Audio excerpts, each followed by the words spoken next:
cette capsule, on va voir les paramètres APHK de la forme canonique de la fonction rationnelle. Donc tout d'abord, je vais juste remettre la fonction rationnelle à quoi ça ressemblait. Donc on avait f de x est égal à a sur bx moins h plus k. Bien sûr, il faut se rappeler où x moins h ne peut pas être égal à 0.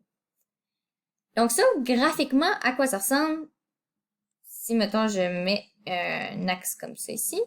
La forme normale, c'est comme ça. Ou est-ce que justement h et k, c'est 0, 0. Donc, ça, je vais marquer, c'est la forme y est égale à k sur x.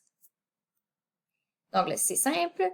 C'est comme si tout le reste était égal à 1. A égale à 1, B égale à 1, H égale à 0, puis K égale à 0.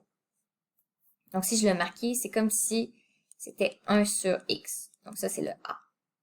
Maintenant, si on grossit le A, qu'est-ce qui va arriver? Si je mets à la place Y qui est égal à 2 sur X, en fait, il va plus être comme ça, en fait. C'est pas facile à dessiner, mais en fait, il va moins se rapprocher ici du centre que la fonction normale, par exemple. Ensuite, si c'est plutôt y, par exemple, est égal à 0.5 sur x, donc si c'est plus petit que 1, ben là, elle va être plus proche. Elle va plus être comme ça. Et finalement, si on a y est égal à moins 1 sur x, donc si le a est négatif, ça va faire un miroir puis ça va changer de bord comme ça. Ça, c'était pour le paramètre a. Mais vous verrez que le paramètre b, en fait, si on change le signe du paramètre b, ça va donner la même chose que si on change le signe du paramètre a. Parce que paramètre a, c'est qu'on fait une réflexion par rapport à l'axe d, autour de l'axe de x. Donc, si la fonction jamais de même, ben, ça va donner ça.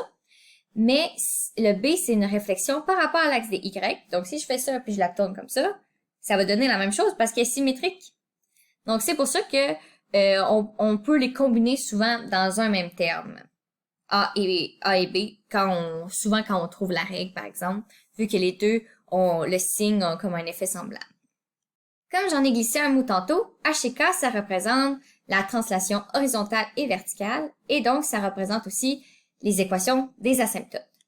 Par exemple, si ça c'est mes axes, puis que j'ai une fonction que ça c'est ses asymptotes, elle est comme ça, on va dire. Ben, ça va être le point HK. Donc, le point HK, c'est le point où les deux asymptotes se croisent. Donc, ici, ça va être Y est égal à K. Puis ça, ici, on va avoir X est égal à H. Donc, la forme canonique, comme j'ai dit tantôt, est très utile pour pouvoir la dessiner, la fonction, parce que on a tout de suite les asymptotes. Donc, comme ça, c'est vraiment plus facile de la dessiner.